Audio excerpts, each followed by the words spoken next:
I know all the folks round these arts and parts. Can't say I know you. Leastways, not yet. But I dare say I know what you'll be wanting. Some of the crack, maybe.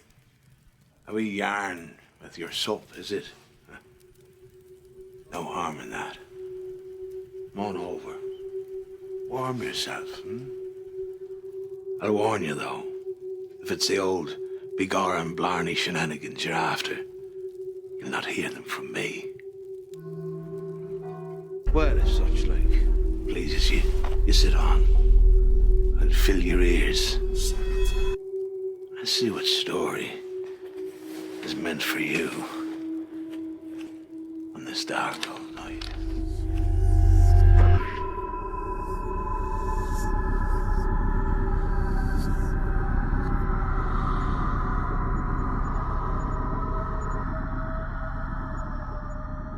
I'm Chris. I'm Spence. And this is the Irish Gothic Podcast.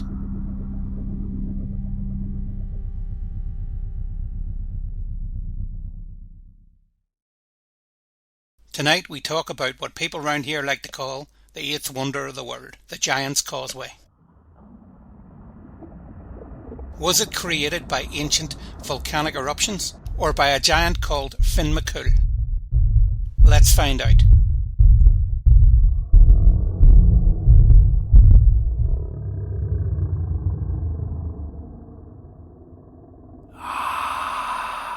So, Spence, we have come to somewhere that at least I know I've been. Have you been there? Oh, absolutely. I've been there as a child, nestled on the North Antrim coast. If you've any people visiting, you always go to the Causeway. I never went as a child, but as I got older and got married, people would come over to visit us, and of course, I'd end up in the Giant's Causeway, or in our other line of work, we'd end up working in the Giant's Causeway. So I got to see it mostly as an adult. As they say, the eighth wonder of the world. It definitely is a very interesting place when you first come and you first see the remains of what this causeway was. 100%. I think our record was 3 consecutive weekends visiting the Causeway with people who were over visiting. Now, I'll never say I would get bored of the place, but I did come close. But it's such a dramatic, inspiring landscape. The whole coastline is beautiful. The north coast of Northern Ireland, or Ireland, is definitely a fantastic place to visit. I was just reading a quote there from a writer called Samuel Johnson, and he was once asked, "Is not the Giant's Causeway worth seeing?" To which he replied, "Worth seeing, yes, but not worth going to see." I didn't see that on any posters. No, I didn't see that, but it's definitely one of, if not the number one place to visit in Northern Ireland. So where do you fall, Chris, on how it was created? There's definitely the two disparate versions of how it came about, the scientific one and the Tale of Giants. I don't know which one I want it to be, but what do you reckon? Well, I'm thinking it was formed 50 to 60 million years ago and was a result of successive lava flows rolling towards the sea. And once it got to the sea, of course, it cooled down and it formed these hexagon-shaped columns. Hundreds of them. They vary in size from 15 to 20 inches in diameter, and they measure up to 82 feet, some of them, 25 metres. They're on the cliff sides, they're on the causeway. It's definitely a very interesting geological site, and there's very few other places in the world that look like that.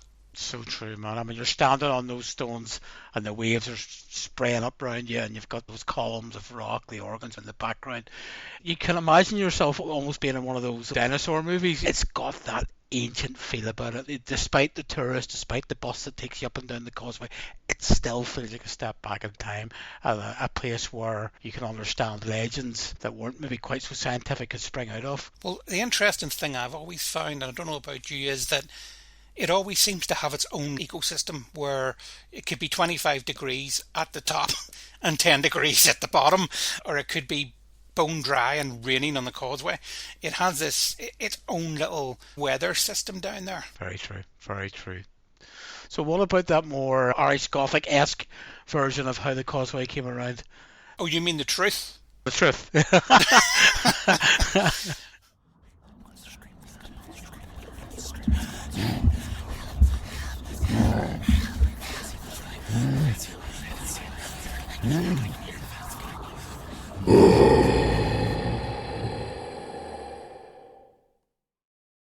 Well, obviously before all the geological stuff came about, the locals, they decided to put it down to the most well-known giant, probably in Ireland, if not the world, Finn McCool. The story was first documented by Irish monks in a medieval period, but could be much older. According to the tale, Finn McCool created the Causeway so that he could reach out to Scotland and fight his rival, the Scottish giant Benadonna. Finn saw Benadonna in the distance and realised he was much bigger than he'd expected. What did he do, Spence? He ran away. He ran the whole way back along the Causeway because Benadonna was 3 times the size of him. He lost a boot along the way and then he ran back to his wife Una. However, Benadonna followed him across the Causeway to bring the fight to Finn, and on reaching Finn's house, he knocked the door and demanded a fight. Una told Finn to pretend to be asleep and covered him with a blanket.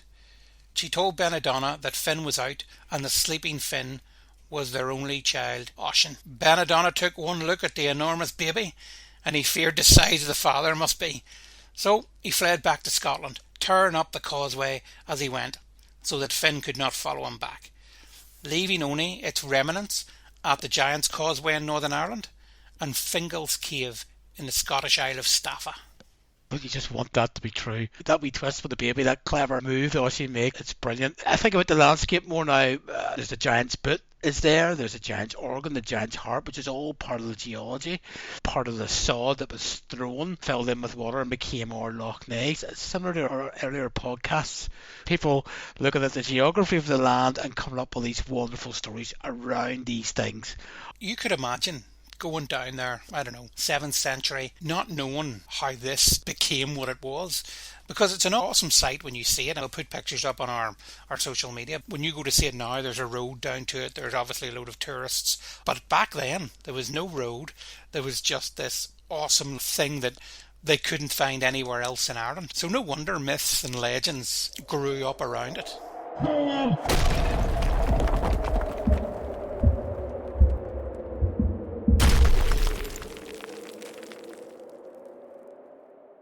To be honest, as a young child going to the Causeway, I thought Finn McCool was the one and only giant. Finn McCool gets all the attention. If we take a look at the principal character of the story of the fable, in many ways he embodies the character of the landscape. It has to be a giant story, it has to be a big story, mythological, and whilst Una in many ways could be seen as the heroine of the piece, the person who shows intelligence and wit and copes under pressure, Finn McCool absolutely seems to get all the plaudits. He's the famous giant. It did come as a surprise to me, Chris, when I was researching the Causeway and then generally broadening that out, just how many giants there are across Irish mythology and maybe the reason for them. In the fairy tales of the Irish peasantry, 1888, it was noted that the pagan gods of Ireland grew smaller and smaller in the popular imagination until they turned into the fairies, almost shrinking down their importance and size and everything. Whereas the heroes of a popular imagination, they became bigger, they became giants. So giants are very much entwined with the mythology of Ireland. Pre-Christian stories about the Causeway suggest that it may even have got its name because of the Fomorians, known as giants. Incredibly fearsome race from Irish mythology. Very H.P. Lovecraft in nature they are. They are extremely dark and interesting race. The theory is that the translation of the Causeway could be the stepping stones of the Fomorian, so steeped in history of giants. You were talking there about when the heroes got bigger. The heroes weren't necessarily larger in stature, but they had certain supernatural powers. Somebody we've mentioned before, Kilcullen. Kilcullen was seen as the Irish Achilles from the Troy stories. He was considered a demigod, which in all terms meant he was human, but he had supernatural powers. The men of Ulster were apparently generally tall, but Kilcullen was short, with a bulbous nose and wild, frizzy red hair that formed into a sort of halo around his head. But when he goes into battle, he transformed himself into a giant rage monster. And it wasn't even just metaphorical. Kilcullen literally, physically transformed into a monster. It's almost got that Norse feeling myths of berserkers when they almost transform. But as you say, with Cuchulainn, it was an actual transformation into this other being that could slay whole armies, you know. I suppose that's the darker version of giants, certainly the darker version of Cuchulainn. Well, that's it. I mean, to quote folklorist Julian Osborne McKnight, he grows to 9 feet tall, blood spurts from his forehead, one of his eyes bulges out from its socket, his head can turn 360 degrees like the head of an owl. Once he enters the war spasm, he cannot be defeated. Now, 9 foot tall, you know, that sounds like giants to me.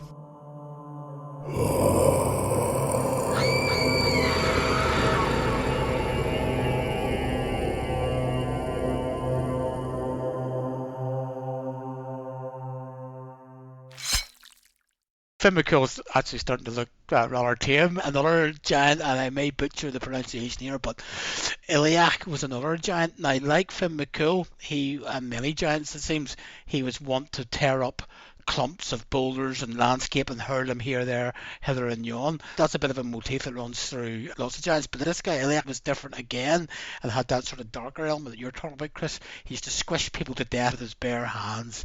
When these weapons, these cobbles and boulders that he threw at people, when they ran out, when these weapons failed him, he spent his rage on the man that was nearest him, of the men of Erin, the men of Ireland, and bruised him grievously between his forearms and his sides and the palms of his hands, until he made a marrow mass of him, of flesh and bones and sinews and skin. It's almost got that fee-fi-foam rhythm to it, that story. It is all about fear. There weren't just male giants either. Look at Grana, the Irish giantess.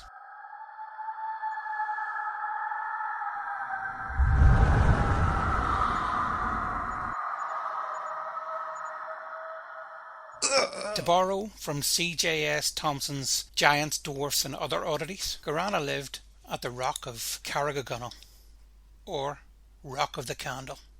The candle originated with tales of Grana lighting a candle at night, which she used to lure her victims to their demise. In Thompson's reckoning, the female giant lay in wait in her cavern, presumably so she could then jump out and attack her victims. But according to T. Crofton Croker, Fairy Legends and Traditions of the South of Ireland, it is specified that Grana used an enchanted candle to curse those who looked upon the flame. It was actually this curse that led to the person's demise. And I quote, "Death was her sport. Like an angler with his rod, the hag would toil and watch, nor think it labour that the death of a victim rewarded her vigils. Every evening did she light an enchanted candle upon the rock, and whoever looked upon it died before the next morning's sun. Numberless were the victims over whom Grana rejoiced.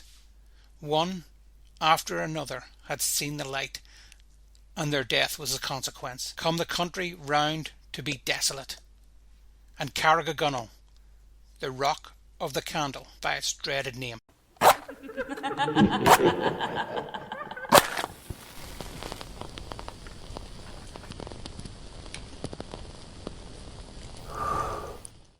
Even in this story of Grana, our friend Finn McCool makes an appearance. Finn McCool was the boss, or the leader, of a brave warrior by the name of Regan. And Finn McCool, as it was written by Croker, said that Finn lifted up his voice and commanded that the fatal candle of the High Grana was to be extinguished, and he dispatched poor old Regan to do the job for him. But he didn't send him alone. He gave him a cap thrice charmed, basically an enchanted hat, a magical hat, to help him take on this. And so when I first read that, I thought, what good's a hat going to be? Giants are always one step ahead. They always are. There's always something about a magical hat. So, as it turns out, the hat was a stroke of genius, because what it meant was this thrice charmed cap, as Regan approached the rock and approached the giant Grana, every time that Grana almost caught sight of him, the hat dropped down and covered Regan's eyes. So again, we're seeing those totems of protection and magic creeping into the story. So Regan was sent off with this enchanted hat to take on Grana the Hag and extinguish her evil flame. Regan knew that if he caught any glimpse of the candle, he himself would be a dead man, brave warrior or not. But luckily for him, this enchanted cap was called the Cap Thrice Charmed, and what actually happened was that every time Regan got closer and was in danger of being spotted and looking upon the face of Grana, the hat would dip over his eyes and therefore blocking her stare from him, almost like, not seeing the stare of the Medusa. That was what I was just thinking there, the Medusa, turn you to stone scenario. Absolutely. We'll not go off on a tangent just yet, but there's loads of stuff on Greek mythology, giants, it all ties in. So anyway, by that method, Regan was able to scale the rock, and when Grana's back was turned, Regan grabbed the candle, tossed it into the River Shannon. Having tossed the candle into the river, he couldn't resist, though, having a little peep at Grana. Now that it was safe to do so, now that the candle was gone, before she disappeared altogether, Regan had a look at her, and what he describes is rather frightening. Another fearsome image. She was gigantic in size, it says, frightful in appearance. Her eyebrows grew into each other with a grim curve, and beneath their matted bristles, deeply sunk in her head, were two small grey eyes, darted forth baneful looks of evil.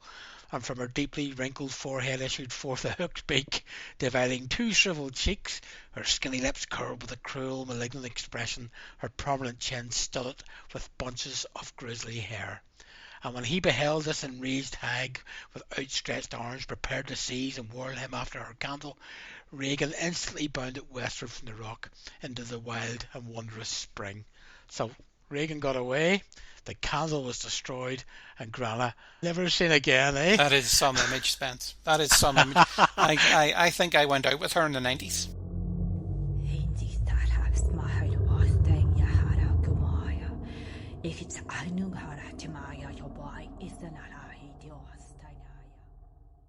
Fantastic story, grisly, and as you mentioned during that, Chris, those references, those callbacks to Greek mythology are probably not by accident.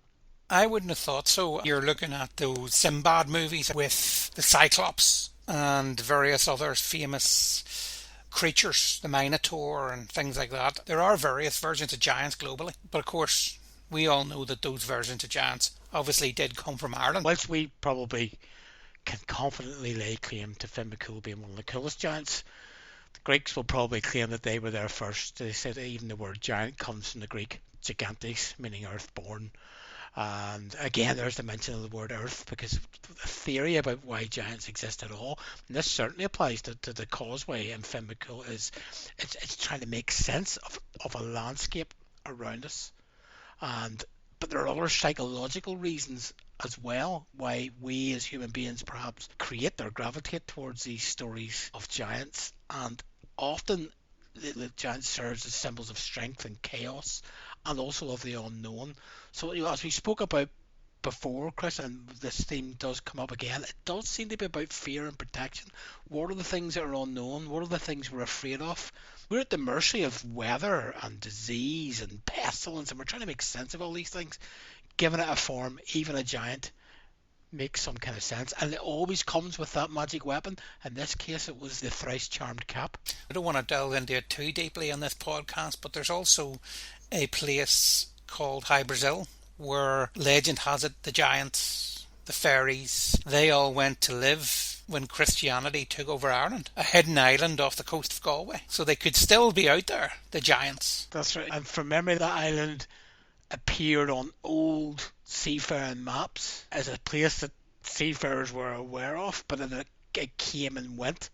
That's certainly worth a podcast, Chris. It most definitely is.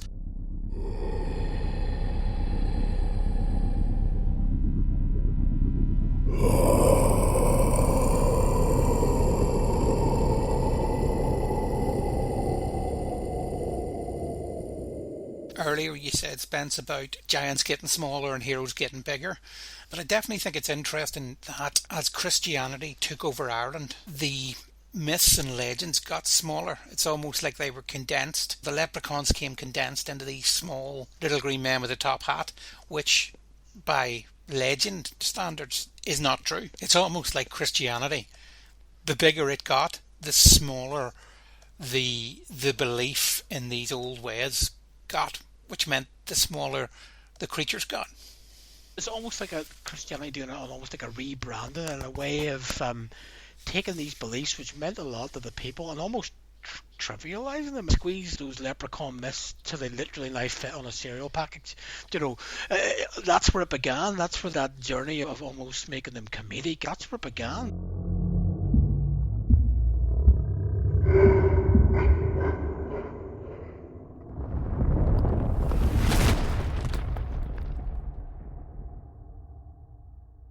If you can't tonight take yourself down to Giant's Causeway, there has been a number of things filmed. Of course, we'll put some photographs and stuff up on our socials, but if you really want to see it, I believe it appears in an episode of Game of Thrones. It also appears in a film that was made, I think in 2014, called Dracula Untold, a film that I was involved in called Hellboy 2: The Golden Army, which we flew helicopters over it for. So there's definitely a good view of it. Way back, when you're standing there amongst the druids trying to work out how this place became what it was.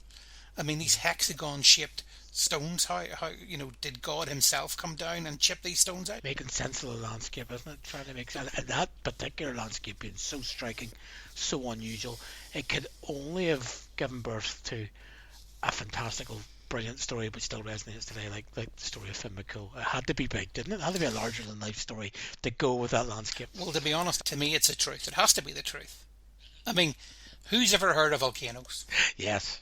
No, I must say, regardless of the geology of it, maybe a bit of both true, Chris. Maybe a bit of both true. Maybe a bit of both. And also, just to go back on your story, you said earlier on that Finn had lifted a handful of land and thrown it at Scotland just to see if he could get the other giant, and he wasn't quite strong enough, so it never made Scotland. So of course, as you said, the big hole became Loch Ness in the centre of Northern Ireland. If you look at any maps, you'll see it.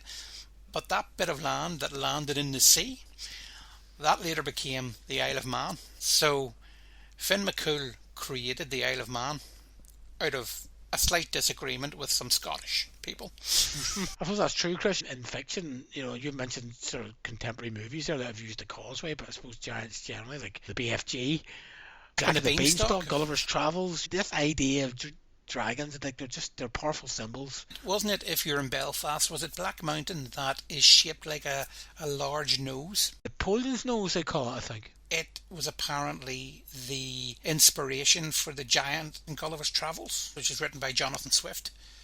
When he saw it one day, he thought it looked like a large nose. We have rechristened it Napoleon's nose, right enough. But if you're ever in Belfast and you look up, you'll see this protruding black cliffside that sort of does look, if you squint, like a giant's nose. Yeah, it's true. That is true. That's absolutely true. The more you think about the subject, the more you start to see. I'm starting to see giants everywhere. I'm thinking even like a character, you were talking about Kilcullen and his war spasm. That's not a million miles from the Hulk. No, or the Tasmanian Devil in cartoons.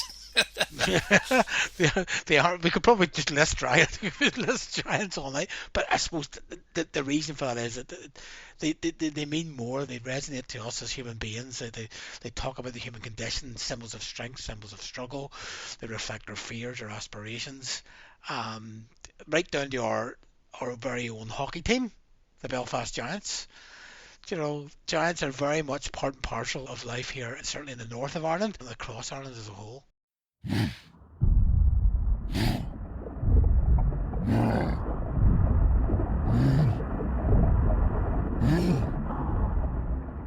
So by their very nature, when we start talking about giants, we're never going to fit them all into one podcast, Chris. Nope, I don't think so. So if you want to find out any more about the Giant's Causeway, or about giants and some of the topics and things we've talked about in tonight's podcast, check out our show notes. You can find us at Irish Gothic Pod on Instagram or X. Or if you want to support us, please buy us a coffee. And look, while you're there, give us a follow to keep up with all things in the Irish Gothic podcast. Send us any Irish myths, legends, stories that you'd like us to delve into next.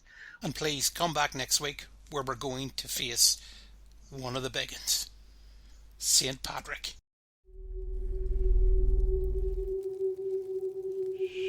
Looks like your story has found you. I wish it were another. But what's meant for you won't go by you. I'm sorry. No. No need to look so scared, eh? Enjoy the fire. Have a sup. Sure. Is it all just Irish Gothic?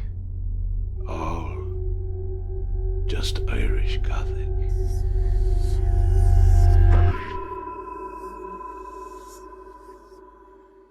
The Irish Gothic podcast was brought to you by Causeway Pictures. It's hosted by Chris Patterson and Spence Wright and was produced by Rebecca Alcorn. All rights reserved. Check out our other podcast, Hostage to the Devil, which delves into the dark world of possession and exorcism. You can get it wherever you get your podcasts.